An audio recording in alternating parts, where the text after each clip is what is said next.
Je m'informe, mais qui dit vrai? Comment le savoir? Information ou désinformation? À partir de quand parle-t-on de propagande? Et quel est le rôle des journalistes, des politiciens, sinon quel est mon propre rôle face à ces nombreuses questions? Bienvenue à Je pense, donc je vote, votre balado, présenté par l'Université Laval, réalisé en collaboration avec Élections Québec. Je suis Jean-François Sénéchal, professeur d'éthique et de philosophie à l'Université Laval. Dans cet épisode, je vous propose d'explorer un autre beau questionnement, la place de la vérité dans l'information et le rôle des journalistes et politiciens dans la démocratie. Ce questionnement nous a été inspiré par un électeur comme vous. Et pour réfléchir à ces questions et répondre aux questionnements de cet électeur, je reçois Juliette Roussin, professeure de philosophie. Comment vas-tu, Juliette? Ça va très bien. Merci de m'avoir invité. Content de t'avoir avec nous. Écoutez, Juliette Roussin est professeure à la Faculté de philosophie de l'Université Laval.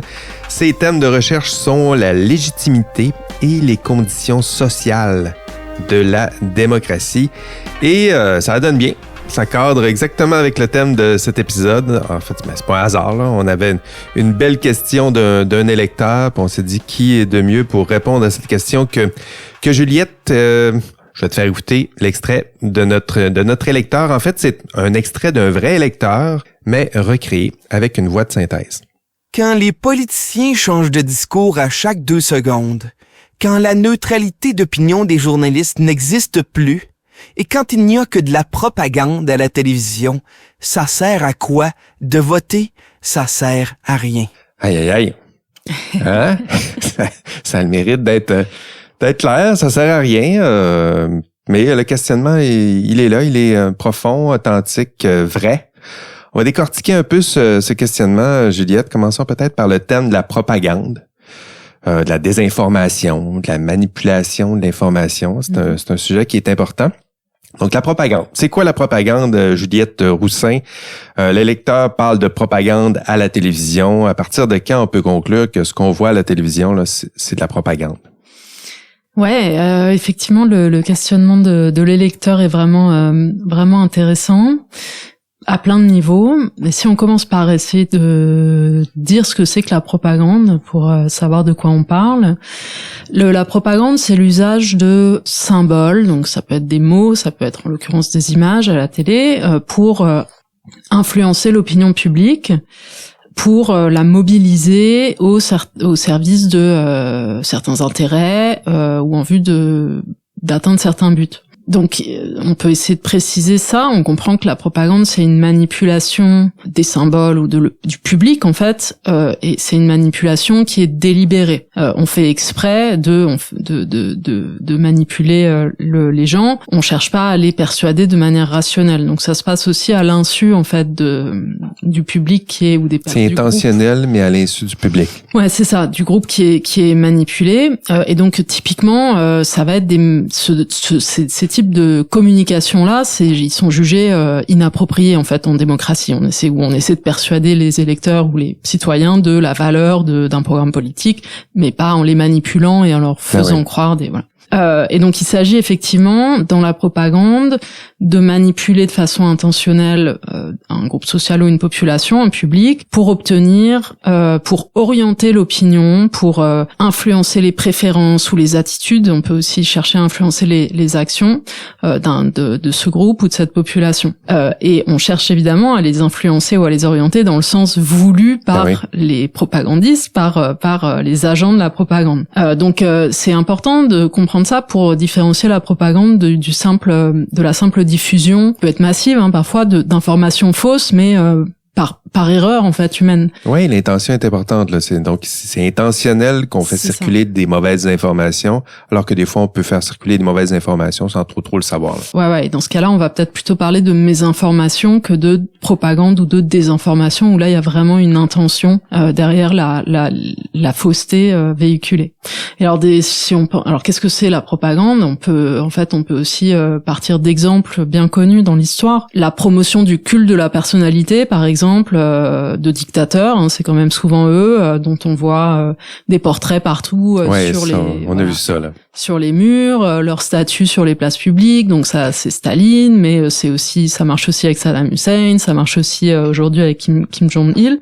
Ce petit détour historique, qui nous permet aussi de passer par un grand moment de définition des techniques de la propagande par un autre régime dictatorial et lui nazi. En fait, la propagande, elle a eu droit à son ministère sous le régime nazi, et le ministre de la propagande, c'était Goebbels, qui s'est vraiment intéressé à la manière, il voulait en faire une science, en fait, comment on manipule l'opinion. Et donc, notamment, il nous a dit que pour manipuler l'opinion, la faire s'orienter d'une certaine manière, il faut répéter des messages simples, faire appel aux émotions, surtout à des émotions négatives comme la peur, par exemple, ou le ressentiment, et puis surtout vilifier l'ennemi, ça marche très bien. Donc, en l'occurrence, dans le cadre du régime nazi, les communistes et puis les juifs. Et Goebbels, c'est aussi quelqu'un qui s'est intéressé beaucoup au cinéma, parce qu'en fait le médium importe beaucoup. C'est important d'être capable de capter l'attention. Donc c'est pour ça de parler de propagande à la télévision. Je sais pas si si je serais d'accord avec le jugement factuel, mais en tout cas on voit bien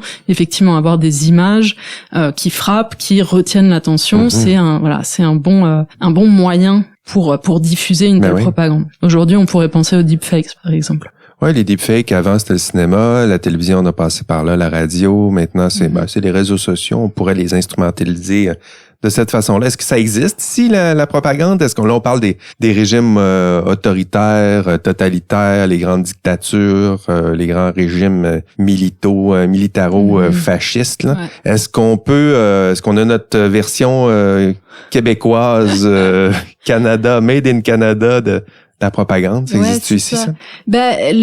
En fait, ça peut sembler, on peut se dire que la propagande, ça ne peut exister que dans des régimes où l'information est contrôlée par l'État, parce que là, j'ai donné des exemples aussi de propagande d'État. Donc, c'est des régimes où il y a une censure de l'information, il n'y a pas de liberté politique, ni d'expression, ni de presse, ni parfois de pensée. Et donc on peut se dire, nos démocraties sont immunisées. Donc non, il n'y a pas de propagande au Canada, il n'y a pas de propagande au Québec, puisque la liberté de la presse règne. Donc la presse est indépendante, elle est diverse, elle est libre de dire ce qu'elle veut. Elle peut pas diffamer, mais bon, il faut qu'elle. Oui, il y a quand même beaucoup de liberté. Voilà, c'est ça. Et la critique du pouvoir est autorisée. Bon. Ben oui.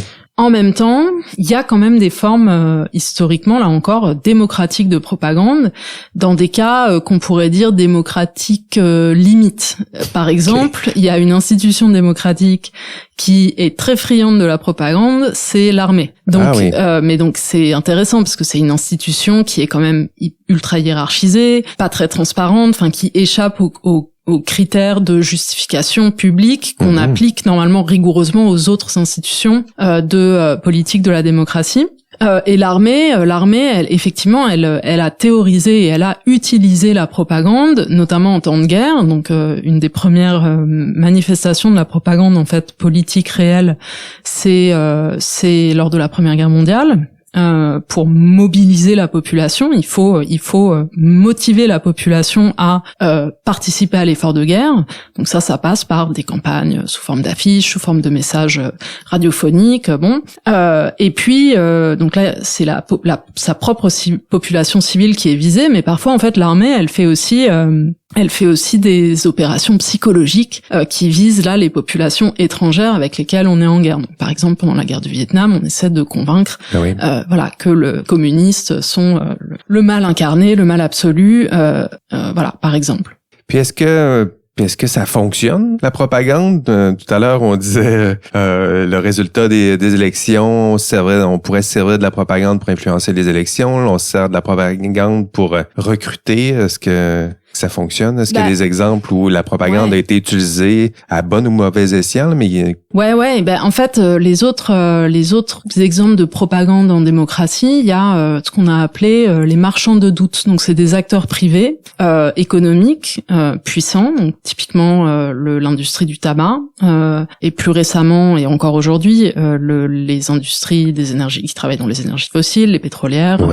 etc., qui, effectivement, recourent à des techniques de propagande propagande pour semer le doute, recours à des campagnes de désinformation et pour introduire le doute sur le changement climatique, sur sa réalité, sur ses causes. Donc est-ce que c'est l'activité humaine qui en est vraiment responsable? Et alors, dans ce cas-là, on peut dire que oui, ça fonctionne. C'est-à-dire que un exemple assez frappant, dans les années 90, il y avait un consensus transpartisan aux États-Unis. Ça semble incroyable de dire ça aujourd'hui, mais ouais, c'est ça. Il y avait non, les républicains et les démocrates s'accordaient sur la science, sur les modèles scientifiques relatifs au changement climatique. Et en fait, à l'issue de campagnes de désinformation massives auprès du public, y compris à travers des techniques, en s'appuyant sur des faux mouvements dans la société civile, les pétrolières, les industries liées aux énergies fossiles, aussi à partir d'un travail de lobbying massif, ont réussi à politiser en fait une question qui était une question factuelle, une question scientifique, donc maintenant, et à polariser complètement le débat. Donc en fait, la position qu'on a sur le changement climatique, sa réalité ou le fait qu'on peut y changer quoi que ce soit ou que les hommes en seraient responsables, ça devient la marque un marqueur en fait politique, un marqueur idéologique, ce qui semble aberrant quand on y réfléchit. Oui. Pour ce qui est du résultat des élections maintenant, c'est assez difficile de savoir quel est l'impact de la désinformation, des fausses nouvelles sur les élections. Suite à l'élection présidentielle états-unienne en 2016, il y a eu plein d'études qui ont commencé par dire que les fausses nouvelles étaient responsables de l'élection de Trump, et ensuite il y a eu encore plein d'autres études qui ont dit que non, en fait, l'impact des fausses nouvelles avait été surestimé.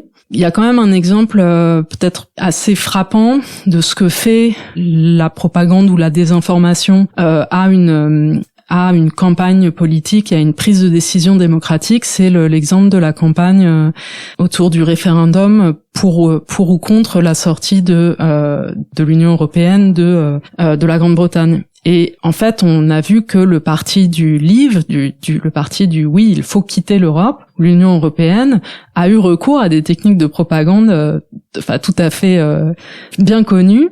Et notamment, on se rappelle de cet énorme bus qui a sillonné toute l'Angleterre avec marqué l'Union européenne nous coûte 350 millions de livres par semaine. On ferait mieux d'utiliser tout ça pour financer notre système de santé. Alors évidemment, là, comment ne pas être d'accord avec un tel message? Le problème, c'est que c'était absolument faux et que de fait, là, on peut considérer que le livre qu'il a emporté, le vote pour la sortie, pour le Brexit, a coûté des millions, voire des milliards au Royaume-Uni et aux électeurs, aux familles en fait du Royaume-Uni. Donc oui, ça marche. On parlait des méthodes utilisées, les méthodes assez classiques, passer par le cinéma, passer par la radio, la TV, on utilise des pancartes, on utilise des messages, tu l'as dit on met ça sur un autobus, un phénomène dont j'entends parler, puis je voulais t'en parler. J'ai une experte pas loin, là, je me suis dit je vais en parler un peu. Les jeunes autour de moi, ils parlent souvent sur les réseaux sociaux, l'idée d'astroturfing. Je sais pas si je pense que l'idée, c'est de servir des réseaux sociaux pour manipuler les masses. En fait, ce que je comprends, c'est que ce serait une sorte de stratégie pour créer des faux mouvements sociaux. Là, on est rendu loin dans le mensonge. Là. C'est pas juste des mensonges pour diriger les masses, mais pour créer des faux mouvements sociaux pour servir des intérêts politiques. Qu'est-ce que ça vient faire est-ce que c'est pas une forme nouvelle de propagande ou une nouvelle manifestation de la propagande à l'ère du numérique? Tiens, on va le dire comme ça. Ouais, complètement. C'est effectivement une des formes de manipulation de l'opinion publique qu'on voit se développer et opérer depuis une quinzaine d'années dans les démocraties dites consolidées. C'est d'abord, c'est aussi une technique pour influencer la consommation. Il y a les faux avis sur tel ou tel produit ou tel hôtel se multiplient. Donc ce restaurant, il a que des 5 étoiles. Et en fait, tout ça, ça résulte de faux profils, de faux likes, de faux partages, de faux commentaires.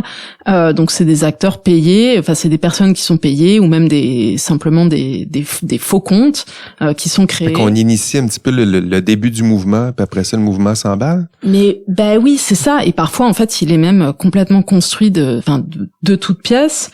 Et c'est vrai que c'est une des formes quand même les plus terrifiantes et les plus sournoises parce que ça consiste à faire penser, à inoculer la croyance qu'il y a une mobilisation de masse et qui part de la base. Oui, ça part de nous, ça vient de nous, mais finalement, ça vient pas de nous. Alors qu'en fait, ça vient de bots et de... Ouais, c'est ça. Et évidemment, c'est particulièrement insidieux parce que ça conduit à crédibiliser si ce mouvement, s'il y a un tel nombre de personnes qui pensent telle chose ou qui... ça conduit à légitimer le mouvement. Alors qu'en fait, effectivement, derrière ces campagnes, derrière ces pratiques, il y a un petit nombre d'acteurs qui servent par là, enfin qui cherchent par là à promouvoir leurs intérêts particuliers. Donc ça peut être des acteurs économiques, mais ça peut aussi être des acteurs politiques. Donc par exemple, chercher à décrédibiliser un projet citoyen, à ridiculiser un adversaire politique, à gagner, à truquer en fait une élection. Donc oui, effectivement, la astroturfing, c'est vraiment une technique d'influence de l'opinion publique qui est particulièrement maligne, pourrait-on dire. Oui, très insidieux. Une belle nouvelle forme, je sais pas si je peux le dire comme ça, une belle nouvelle forme de propagande. Très bien, ben on a fait un bout sur la propagande, la vérité en information, la désinformation. C'est un peu plus clair. Donc, on peut donner en partie raison à notre électeur. Là, si effectivement il y avait de la propagande, puis de la désinformation, puis de la manipulation, ce serait un très gros problème. On a vu que ça pouvait prendre de différentes formes. Maintenant, est-ce qu'il n'y a que ça? Hein? Parce que dans le passage de l'électeur, dans l'extrait qu'on a entendu, il n'y a que ça de la propagande. Est-ce que c'est le cas? Hein? Sinon, comment on s'assure dans notre démocratie que l'information ne soit justement pas juste de la propagande? Parlons peut-être de celles et ceux dont le rôle, c'est de s'assurer que ça ne soit pas que de la propagande, l'information. Commençons peut-être par les journalistes. C'est quoi le rôle des journalistes dans tout ça? Ils servent à quoi? Notre électeur parlait de la disparition de la neutralité journalistique. Est-ce que ça existe encore, cette neutralité-là? Puis à quoi ça sert un journaliste? Ouais, ça c'est vraiment un passage que j'ai apprécié de cette question. Je suis encore une fois ravie d'avoir été invitée à avoir l'opportunité de répondre à ce type de questionnement qui est pas isolé, qu'on entend beaucoup. Donc le rôle des journalistes, c'est d'informer le public, c'est de participer à la diffusion de l'information, donc à révéler la vérité, à enquêter, à faire connaître ce qui se passe, l'actualité. Et ça a l'air de rien, mais en fait, ça veut dire qu'ils jouent un rôle démocratique essentiel, parce que c'est eux qui donnent sa consistance, sa réalité au droit que toi et moi on a à être informés. C'est leur travail qui semble être une des conditions au moins d'une décision collective informée.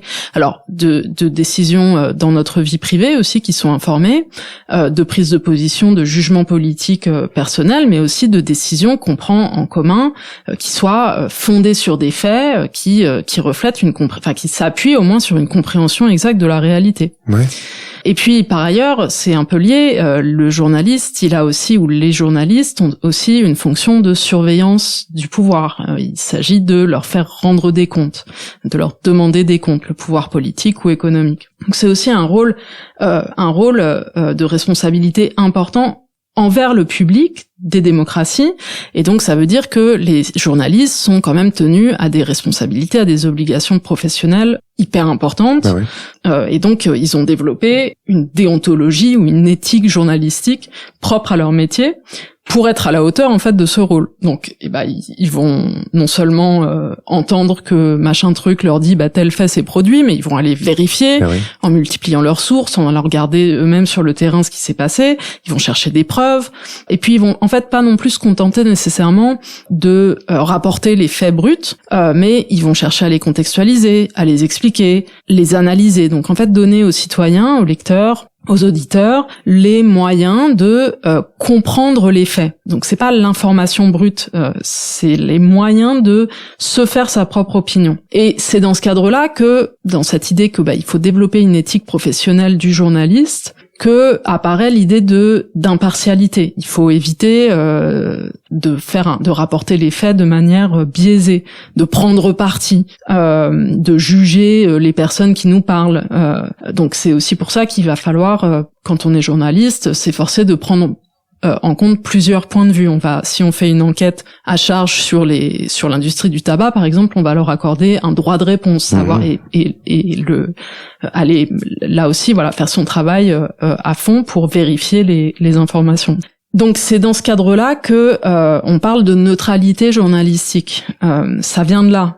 Il s'agit pour le journaliste de pas avancer son opinion personnelle, mais donc de donner de l'information sans prendre position. Et en même temps, on peut quand même s'interroger. Et actuellement, il y a une interrogation sur ce principe de neutralité, parce que parfois, se montrer neutre, ça peut s'apparenter non pas à l'impartialité, mais à la complicité.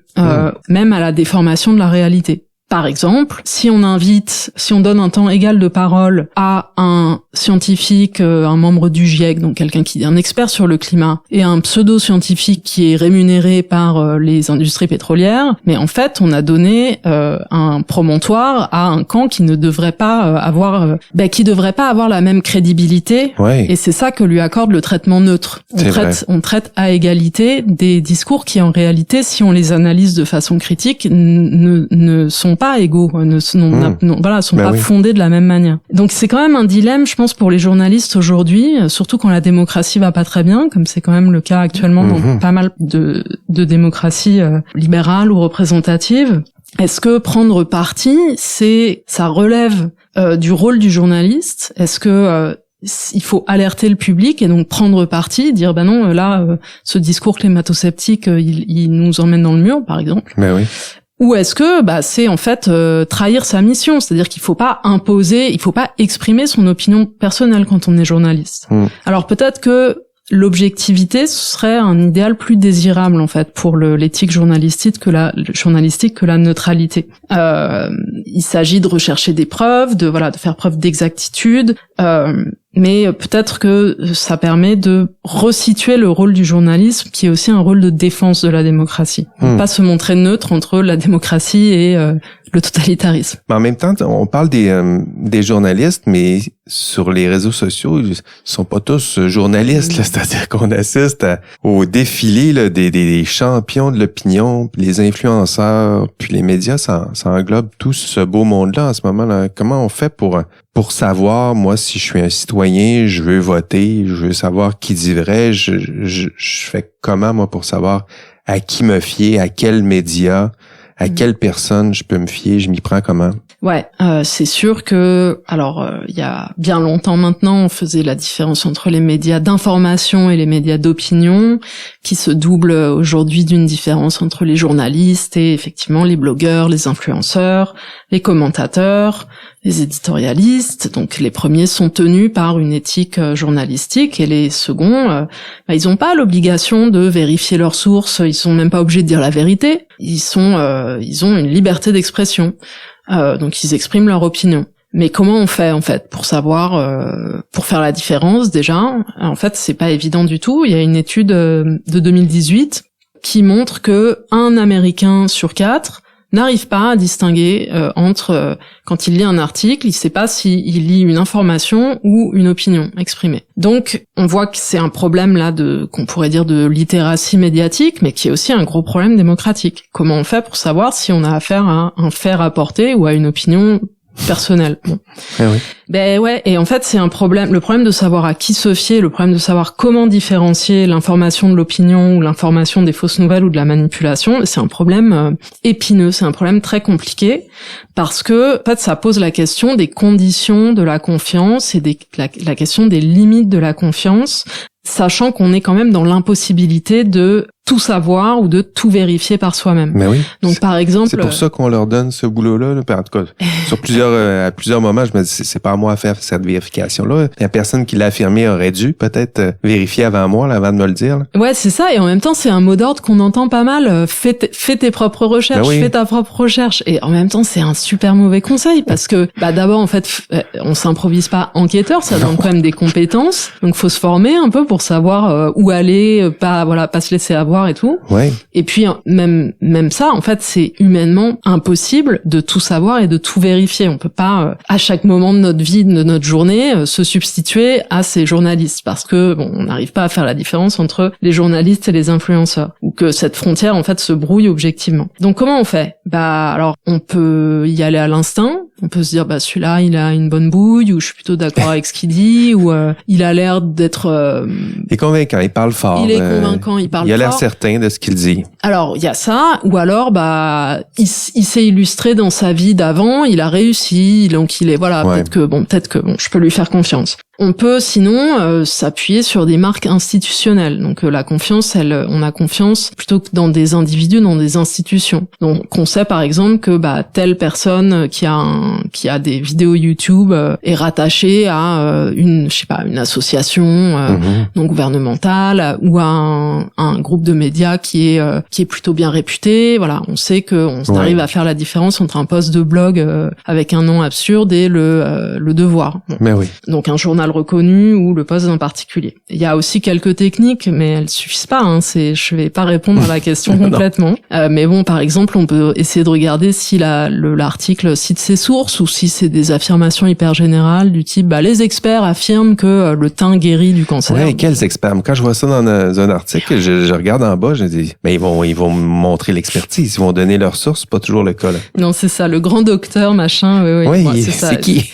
C'est ça. Il faut voir aussi s'il y a un expert contre une myriade d'autres experts, c'est sans doute pas celui qui prêche dans le désert. Mais en tout cas, il faut savoir, je pense, garder une distance critique. Il faut être sur ses gardes. Il faut trouver la bonne distance entre la confiance aveugle et la méfiance généralisée. Je vais tout faire par moi-même. Oui, c'est un beau point d'équilibre à rechercher. On a parlé des médias, on a parlé des journalistes. Revenons peut-être à nos politiciens. Ne l'oublions pas. Là. Je pense donc je vote. C'est pour eux que je vote. Donc eux aussi, ces politiciens, ils ont leur rôle à jouer, j'imagine, dans la construction de cette information-là qui serait fiable et vraie. C'est quoi le rôle des politiciens dans tout ça? Est-ce que c'est faire à leur tête, écouter tout ce que leur électorat leur dit de faire, leur dire ce qu'ils veulent entendre? On envoie des politiciens. C'est tellement ce qu'on veut entendre, y compris des mensonges peut-être, puis certains vont même dire n'importe quoi qui leur rapporte quelques votes pour rester au pouvoir. Grosse question, Juliette. C'est quoi le rôle de ces politiciens dans la construction justement de cette information-là qu'on souhaite vraie et fiable? Bon, pour simplifier, on peut dire qu'il y a deux grandes manières de concevoir le rôle des gouvernants ou des hommes et des femmes politiques en démocratie, donc dans les démocraties représentatives. Soit on se dit en fait l'élection ça sert à sélectionner une élite gouvernante. Donc on porte au pouvoir une élite qui pendant 4 ans, 5 ans va nous gouverner. Donc elle est c'est des gens qui sont compétents, qui donc ont pour rôle de guider le peuple, l'électorat, et il peut arriver en fait que le représentant, le gouvernant doivent suivre son propre jugement, y compris s'il est très impopulaire, parce que il est responsable devant sa conscience et ce que lui dicte son sens de la justice. Donc il est pas au service de l'opinion majoritaire, mais du bien commun tel qu'il le perçoit. L'autre conception qui est complètement opposée, c'est l'idée que les gouvernants dans une démocratie, ils doivent exprimer les préférences de la majorité. Donc ils doivent se plier aux volontés du peuple et s'atteler à les réaliser. Y compris si le peuple se trompe dans cette voie-là. Là. Et ouais. C'est-à-dire que si le peuple a décidé d'aller dans telle direction pour qu'on écoute le peuple, on va aller dans cette direction-là. C'est ce que répliquent les partisans de dans l'autre conception. Oui. Voilà, c'est ça, qui disent non, le rôle d'un vrai gouvernant, c'est pas d'être responsable devant le peuple, mais d'être responsable devant ce qu'il conçoit comme étant le bien. Bon,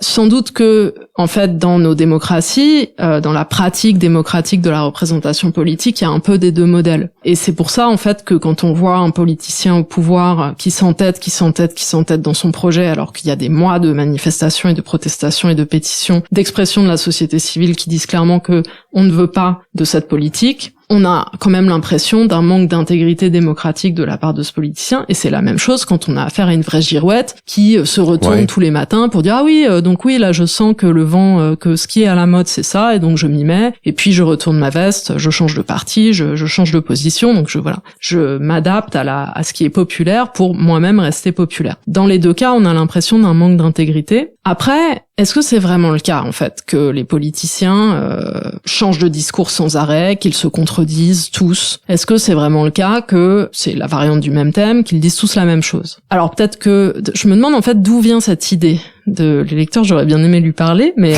ouais, là on prend ça, c'est une affirmation de l'électeur, on n'est pas obligé de la prendre comme vraie non plus. Donc il dit ça. Là. C'est ça, et donc d'où ça sort cette idée? Est-ce qu'il a peut-être qu'il a lu tout Chomsky et qu'il se dit que les médias effectivement sont au service des puissants et nous manipulent, donc tout est propagande et que les politiciens disent tous la même chose. Peut-être qu'il a épluché avec le plus grand soin l'intégralité des programmes politiques des différents partis québécois. Qui est arrivé à la conclusion que sont tous semblables. Voilà, mais honnêtement ça m'étonnerait parce que les programmes politiques ils diffèrent. C'est pas la même, on n'a pas les mêmes politiques sur l'immigration. Selon où on se situe sur l'éventail politique. On n'a pas les mêmes positions sur l'environnement, on n'a pas les mêmes positions sur la fiscalité, sur les services publics. Donc en fait, les hommes politiques, ils disent pas tous la même chose, et donc on pourrait se demander finalement si cette idée-là que les politiciens changent toujours d'avis, se plient à la majorité, n'ont aucune intégrité, disent tous la même chose, de toute façon c'est tous les mêmes. S'il a pas entendu ça quelque part, il pourrait se demander, autrement dit, si ce type de discours désabusé sur les hommes politiques, sur les gouvernants, sur la politique en général, c'est pas aussi une sorte de propagande. Donc peut-être il serait la cible, parce que le désengagement politique, la désillusion, le fait d'être désabusé en politique, ça sert aussi des intérêts. Ça sert les acteurs économiques qui ont les coudées plus franches pour avoir à payer moins de charges sociales, par exemple, parce qu'ils ont moins d'opposition en face. Puis ça sert aussi certains acteurs politiques qui peuvent engranger ensuite des voix sur le mécontentement des personnes comme ça désengagées, indifférents ou désaffiliés. C'est une belle boucle que tu es en train de refermer, Juliette. Ça retombe, ça referme sur l'électeur en question. C'est quoi son rôle, justement, cet électeur, lui qui nous a écrit? Son intervention était claire, mais son rôle à lui, ce serait quoi? Ouais, c'est ça. C'est-à-dire, si tout est propagande à la télévision, on sert à rien. Pourquoi est-ce qu'il devrait faire l'effort de s'informer, l'effort de participer, si de toute façon tout le monde ment? Ouais, vraiment c'est une vraie question, c'est quand même une excellente question qui est posée, qui préoccupe nombre de penseurs, qu'ils soient critiques ou non de la démocratie. Si l'opinion publique c'est le pur jouet de la manipulation des médias ou d'une élite économique ou politique, l'idéal d'une démocratie capable de prendre des décisions fondées sur des faits, des décisions informées, d'une société démocratique dont les membres débattent ensemble du bien commun, cet idéal s'effondre. En même temps, je pense que notre échange a quand même montré plusieurs choses, c'est-à-dire que d'abord, tout n'est pas mensonge et propagande. Il y a des tendances à la propagande, y compris dans nos démocraties, donc il faut y être particulièrement vigilant, je pense. L'échange a montré aussi que effectivement, c'est fragile, tout ça, c'est pas garanti. Nos libertés, le fait qu'on a des garde-fous, des journalistes intègres qui cherchent à faire leur travail, à contrôler, surveiller, à jouer leur rôle de contre-pouvoir. On a aussi vu que, y a des hommes politiques ou des femmes politiques qui se battent pour leurs convictions, qui cherchent non pas à mentir, manipuler et propager des fausses informations, mais à convaincre rationnellement leurs concitoyens, leurs concitoyennes de la valeur de leur projet politique. Et tout ça, en fait, ces libertés politiques, d'expression, de presse, cette éthique journalistique, l'indépendance de la presse, l'intégrité le fait d'avoir des acteurs politiques qui sont intègres, c'est quand même des choses qui valent la peine qu'on se batte pour elles. précisément au moment où elles sont mises en danger, parce que c'est pas qu'elles ont une valeur en soi, c'est qu'elles nous permettent de bien vivre. On est mieux dans une société libre où on peut quand même avoir de l'information exacte sur ce qui se passe et où nos gouvernants nous rendent des comptes, nous doivent des comptes. Alors comment on fait pour se battre pour elles? On peut le faire de plein de façons différentes. Mais c'est vrai qu'une des manières de faire ça, c'est de participer politiquement. Participer politiquement, ça aussi on peut le faire de plein de manières différentes. On peut le faire en se présentant à une élection, par exemple, en créant son propre parti, en créant un mouvement politique, mais on peut le faire aussi en s'exprimant par le vote. C'est-à-dire, qu'est-ce que c'est que voter? C'est exprimer son opinion, et puis c'est tenir les élus pour responsables, c'est leur demander des comptes. Je ne vais pas revoter pour toi si tu n'as pas tenu tes promesses, par exemple. Merci, Juliette, pour ces belles réponses. On va voir ce qui va arriver avec notre électeur. Peut-être créera-t-il son propre parti ou au moins ira-t-il voter. C'était Juliette Roussin, professeure de philosophie à l'Université Laval.